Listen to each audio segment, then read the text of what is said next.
नमस्कार दोस्तों, मैं वाल्मीकि सिंह स्वागत करता हूं आप सभी का हमारे चैनल पर। दोस्तों, अगर हमारे चैनल पर नए हैं तो चैनल को लाइक करें, सब्सक्राइब करें और कमेंट भी करें और बेल आइकन दबाना ना भूलें ताकि हमारे वीडियो के सभी नोटिफिकेशन आपके मोबाइल पर पहुंच जाया करें। दोस्तों, आज जो सच्ची घटना है वो एक हरियाणा के सोनीपत की टिकटॉक स्टार शिवानी की मौत की घटना है। दोस्तों, बात 2020 की है। 2020 में लॉकडाउन लगा हुआ था। सभी स्कूल, दफ्तर, फैक्ट्रियां, कॉलेज बंद थे। शिवानी 12वीं क्लास में पढ़ती थी। इसका उम्र 19 साल था और शिवानी के परिवार में टोटल 4 लोग थे। एक शिवानी थी, एक उसकी बहन थी श्वेता और उसके माता पिता। माता पिता पिता बहुत बढ़िया काम करते थे, सैलरी भी अच्छी खासी थी। उनके घर का, परिवार का गुजारा बहुत अच्छी तरीके से हो रहा था। तभी दोस्तों लॉकडाउन लगने के कारण शिवानी के माइंड में आता है कि कुछ वो ब्यूटी पार्लर का, ब्यूटिशियन का काम भी करती थी। पहले से कहीं कोर्स भी कर रखा था उसने। फिर वो अपने ब्यूटिशियन का काम डैडी को बोलती है, डैडी मुझे एक ब्यूटी पार्लर खुलवा दिया जाए। फिर डैडी तैयार हो जाते हैं शिवानी के। उसके बाद ब्यूटी पार्लर उसी सोनीपत में कुछ घर से कुछ दूरी पर ओपन करते हैं लोग। वहीं पर टिकटॉक पर इसने वीडियो भी बनाना स्टार्ट कर दिया। उस टाइम टिकटॉक दोस्तों चल रहा था हिंदुस्तान के अंदर। उसके बाद क्योंकि बहुत ज़्यादा लोग सोशल मीडिया पर एक्टिव हो गए थे, कोई टिकटॉक पर, कोई फेसबुक पर, कोई इंस्टाग्राम पर, सभी लोग चारों तरफ अपनी अपनी आईडी बनाकर अपने अपने कारनामे दिखाते थे। दोस्तों, वैसे ही शिवानी ने भी अपना एक अकाउंट बनाया और उसके चाहने वाले कुछ ही दिनों में 13 लाख फॉलोअर्स हो गए टिकटॉक पर। टिकटॉक पर फेमस होगी वो और उसका ब्यूटी पार्लर का काम भी बहुत अच्छा खासा चल रहा था। जो उसके ब्यूटी पार्लर में सफाई के लिए लड़का रखा हुआ था, उस श्वेता का, शिवानी के बहन का दोस्त था, जो 10 बजे जाकर 11 बजे तक 1 घंटे में ब्यूटी पार्लर का अच्छी तरह से सफाई कर दिया करता था। उसके बाद शिवानी जाती थी 11 बजे और अपना ब्यूटी पार्लर का काम स्टार्ट कर देती थी। दोस्तों, एक दिन की बात है, शिवानी 11 बजे जाती है अपने ब्यूटी पार्लर। उसके बाद अपना वो काम स्टार्ट करती सॉरी काम स्टार्ट करती है। उसके बाद कुछ देर काम करने के बाद जो भी कस्टमर थे उनका काम करके जब रेस्ट मिलता है तो दुकान का मेन गेट बंद करके और टिकटॉक पर वीडियो बनाना स्टार्ट कर देती है। तभी दोस्तों ऐसे ही शाम हो जाती है।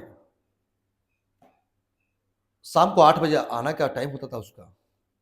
नाइट में 8 बजे वो अपना ब्यूटी पार्लर बंद करके घर पे आया करती थी। दोस्तों, 8 बज जाता है, शिवानी आई नहीं होती है। सभी लोग सोचने लगते हैं क्या बात हो गया, आज शिवानी आई नहीं, 8 बजे आ जाती है। तभी शिवानी के बहन श्वेता ने शिवानी के नंबर पर कॉल किया। मोबाइल स्विच ऑफ आया। तभी श्वेता ने व्हाट्सएप पर मैसेज किया कि तुम अभी घर पर नहीं आई हो, घर के लोग चिंता कर रहे हैं, क्या बात हो गई, कहाँ पर हो, जल्द से जल्द मैसेज का रिप्लाई दो। तभी दोस्तों थोड़ी देर बाद उधर से रिप्लाई मैसेज आता है कि श्वेता, मैं हरिद्वार जा रहा हूँ, 2-3 दिन मेरे को काम है, 2-3 दिन बाद मैं 3 दिन बाद मैं घर पे आ जाऊंगी। मैं जल्दीबाजी में तुम लोगों से बिना बताए मैं चली आई हूँ, मैं हरिद्वार में आ गई हूँ। उसके बाद सभी घर के लोग, श्वेता और उसके मम्मी डैडी बेफिक्र हो जाते हैं कि चलो कोई बात नहीं, बेटी का मैसेज आ गया है। क्योंकि उनके घर वालों को भी पता था कि शिवानी जब से टिकटॉक पर स्टार हुई है, उसको कहीं से ना कहीं से खबर आती है कि आपको यहाँ पर आना है, कोई प्रमोशन है, चाहे कोई भी काम है टिकटॉक के सिलसिले में, तो बाहर जाया करती थी। इसलिए घर वाले कुछ घबराते नहीं हैं और सोचते हैं कि चलो कोई काम से बेटी गई है 3 दिन में आ ही जाएगी। दोस्तों उसके बाद 3 दिन बाद जब नीरज जो सफाई कर्मचारी था, श्वेता बोलती है कि आज दीदी आने वाली है, जाकर ब्यूटी पार्लर कॉल कर तुम सफाई कर देना। उसको कॉल करती है। नीरज जाता है 10 बजे ब्यूटी पार्लर में। दोस्तों ब्यूटी पार्लर का जब गेट खोलता है वो, तो उसको कुछ गंदी स्मेल आती है। वो सोचता है कि 3-4 दिन से ब्यूटी पार्लर बंद है, हो सकता है कहीं कोई चूहा वहा छिपकली उकली कुछ मर गई होगी, छोटे जानवर, उन्हीं की बदबू आ रही है। तभी दोस्तों अंदर जाता है ये, फर्श पर झाड़ू उड़ी लगाता है, पोछे ओछे लगाता है। बदबू कम नहीं हो रही थी, महक ज़्यादा और लग रही थी जितना टाइम उस अंदर था ये। उसके बाद जितने भी दराज उराज थे, रैक उक था, चारों तरफ ये ढूंढता है, कहीं पर कोई छिपकली कोई भी चूहा कुछ नहीं मिलते, और बदबू से परेशान होकर बाहर आता है। फिर 10-15 मिनट रेस्ट करने के बाद, बाहर के माहौल में ठंडी हवा लेने के बाद फिर जाता है अंदर। फिर इसको वैसे स्मेल बहुत ज़्यादा आ रही है, इसका अंदर खड़ा होना मुश्किल हो जाता है। चारों तरफ तो ढूंढ लिया था दोस्तों ये, इसको कुछ नहीं मिला था। तभी दोस्तों इसकी नज़र जाती है बेड पर, कि बेड के नीचे बॉक्स वाला बेड था, बेड के नीचे बॉक्स था। दोस्तों फिर ये जाकर उस बॉक्स का ढक्कन उठाता है, और ढक्कन उठाता है, उसके बाद भागता हुआ वहां से बाहर आता है।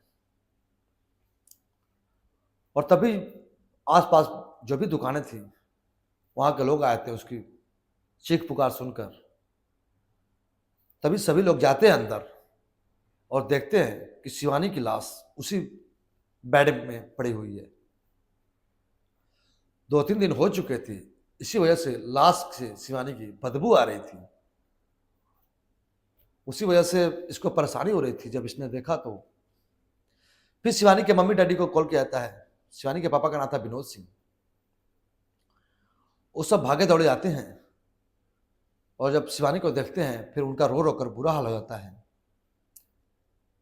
कि शिवानी की जो लाश थी वो फूल चुकी थी। शिवानी की पूरे बॉडी का कलर भी चेंज हो चुका था, क्योंकि 3 दिन मरने के बाद उसी में पड़ी हुई थी शिवानी। उसके बाद दोस्तों पुलिस को कॉल किया जाता है। पुलिस आती है, सभी लोगों को साइड करती है, फिर अंदर ब्यूटी पार्लर में कदम रखती है, और किसी तरह नाक मुंह ढककर अंदर जाते हैं, क्योंकि बदबू अंदर से ज़्यादा आ रही थी। पुलिस इंस्पेक्टर जाते हैं, देखते हैं शिवानी की लाश पड़ी हुई है। तभी पुलिस उस लाश को बाहर निकालती है। उसके बाद एम्बुलेंस को कॉल किया जाता है। एम्बुलेंस आती है और शिवानी को लेकर हॉस्पिटल जाती है पोस्टमार्टम के लिए। दोस्तों उसके बाद पोस्टमार्टम का जो रिपोर्ट आता है, उसमें आता ही है कि शिवानी का गला दबाकर मारा गया था। गला दबाने की वजह से उसके जो गले नीले पड़ गए थे, जोर से दबाने की वजह से। तभी पुलिस जांच में लग जाती है कि शिवानी का मर्डर आखिर किया किसने।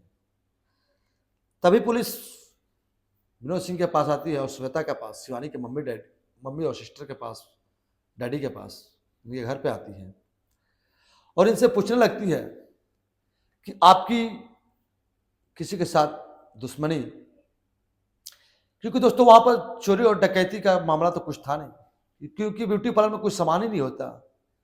कॉस्मेटिक के थोड़े बहुत सामान होते हैं, उसको कौन भला चोरी करेगा, और किसी का जान लेकर। वहां से कोई सामान भी गायब नहीं हुआ था। गायब हुआ था तो सिर्फ शिवानी का मोबाइल। पुलिस विनोद सिंह से, शिवानी के डैडी से पूछती है कि आप किसी से दुश्मनी, या शिवानी का किसी के साथ झगड़ा, दुश्मनी।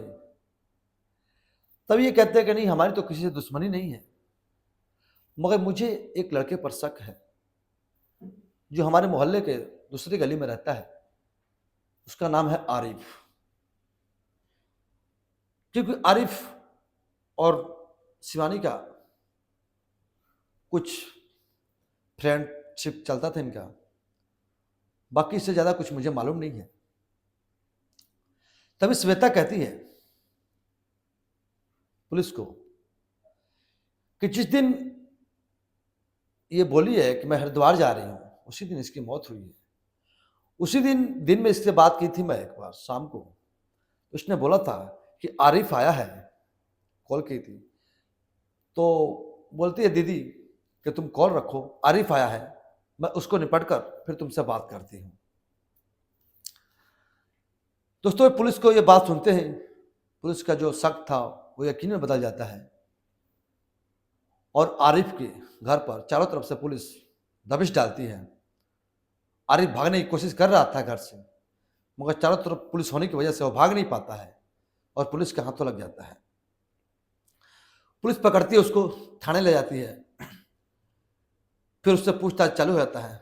पहले तो बहुत मना करता रहता है कि नहीं, मेरी ऐसी कोई दुश्मनी नहीं थी उससे कि मैं उसकी जान ले सकूं।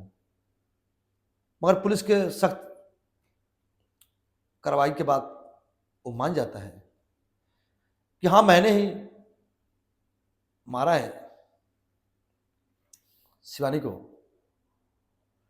और शिवानी मुझे धोखा दे रही थी। शिवानी मुझे मेरे से बहुत पहले से ही प्यार कर रही थी, साथ में थी। उसके बाद जब से ये टिकटॉक पर फेमस हुई है, इसके 13 लाख फॉलोवर्स हो गए थे, मुझे भाव देना कम कर दी थी, मुझसे बात भी करना बंद कर दी थी, मेरा नंबर भी ब्लॉक में डाल दी थी। मैं इससे बात करने की बहुत कोशिश करता था मगर मेरी बात नहीं मान रही थी। मैं इसके बहुत काम आया हूँ। जब इसका ब्यूटी पार्लर खोलना था उस टाइम बहुत मैंने इसको पैसे से मदद किए, सामान वामान लेने के लिए। मैं जब भी इससे मिलने के लिए जाता था तो इसको गिफ्ट के तौर पर इसके कॉस्मेटिक के सामानें जो भी ब्यूटी पार्लर की होती हैं, 1000, 2000, 5000 जितने भी मेरे पास जुड़ते थे, मैं इसके पास लेकर जाया करता था। ये खुद खुश भी होती थी। उसके बाद जब से इसने टिकटॉक पर फेमस हो गई, वो मुझे छोड़कर किसी और लड़के के साथ फ्रेंडशिप बना ली, बॉयफ्रेंड बना ली। यही मेरे को देखा नहीं जा रहा गया। तभी मैं उस दिन, जिस दिन इसकी कत्ल हुई है, मैं गया था इससे बात करने के लिए कि मेरे साथ धोखा क्यों कर रही है, मुझसे बात करो।